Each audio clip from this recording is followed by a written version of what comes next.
Janji politik Jokowi yang akan memperkuat KPK jauh hanya terlihat sebagai omong kosong belaka. Indonesia Corruption Watch atau ICW mengatakan Jokowi gagal menjadi Panglima Pemberantasan Korupsi.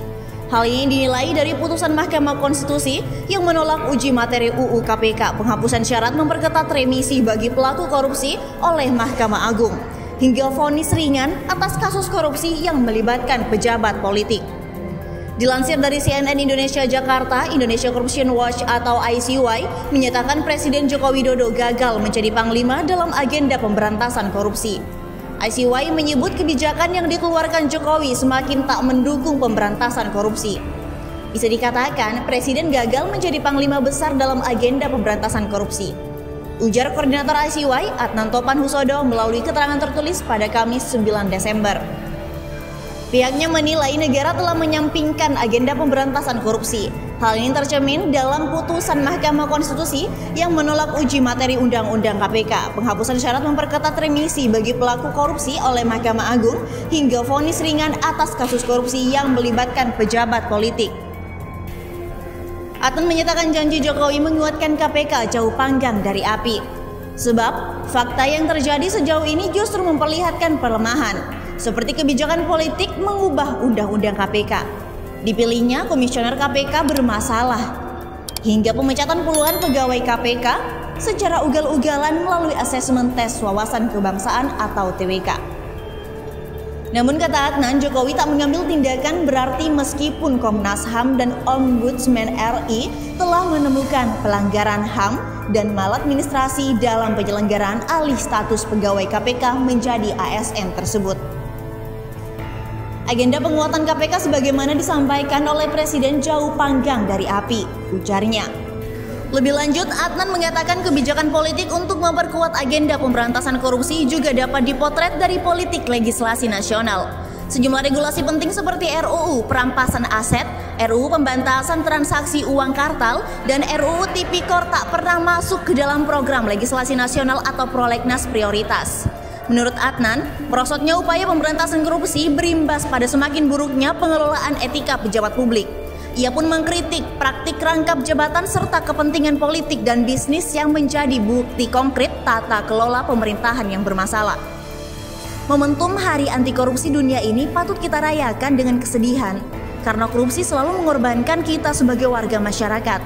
Momentum Hari Korupsi Dunia ini dapat menjadi titik balik perlawanan masyarakat terhadap korupsi. Mari perkuat suara kita, mari kita perkuat peran kita untuk melawan korupsi, ujarnya. Jokowi dijadwalkan akan menghadiri puncak peringatan Hari Anti Korupsi Dunia atau HKORDIA 2021 di gedung KPK hari ini. Jokowi akan didampingi Wakil Presiden Ma'ruf Amin. Sebagai catatan, ini jadi kali pertama Jokowi berkunjung ke KPK sejak 2016 silam. Mantan Gubernur DKI Jakarta dan Wali Kota Solo itu terakhir menyambangi KPK saat peresmian Gedung Merah Putih. Jokowi pernah beberapa kali menghadiri HKORDIA yang digelar oleh KPK. Namun, perhelatan itu dilakukan di luar kantor KPK. Sementara itu, diberitakan secara terpisah oleh Merdeka.com, Wakil Presiden Ma'ruf Amin menjelaskan pemerintah sudah berusaha menutup celah korupsi. Beberapa caranya dengan melaksanakan reformasi birokrasi, perbaikan layanan publik, dan penguatan pengawasan secara lebih transparan dan akuntabel. Dalam pemberian perizinan, pemerintah melakukan penyederhanaan birokrasi melalui transformasi organisasi, transformasi SDM aparatur, dan transformasi sistem kerja, baik di tingkat pusat maupun di tingkat daerah. Katanya saat memberikan sambutan di acara penutupan peringatan Hari Anti Korupsi Sedunia pada Kamis 9 Desember. Dia menjelaskan tata kelola manajemen ASN juga harus konsisten menerapkan meritokrasi agar menjadi lebih profesional dan bersih dari korupsi, kolusi, dan nepotisme. Pemerintah juga terus memperluas pemanfaatan teknologi digital, misalnya melalui pengembangan sistem pemerintahan berbasis elektronik atau SPBE, antara lain e-planning, e-budgeting, e-procurement, e-katalog, dan e-payment, serta sistem aplikasi lainnya. Upaya pemberantasan korupsi membutuhkan kepemimpinan, kegigihan, dan konsisten yang luar biasa. Di samping itu, perlu sinergi dan kolaborasi seluruh instansi dan komponen masyarakat sipil, bebernya. Dalam rangka penguatan budaya anti korupsi, Ma'ruf meminta kecanggihan teknologi informasi sebagai media pengawas pemberantasan korupsi.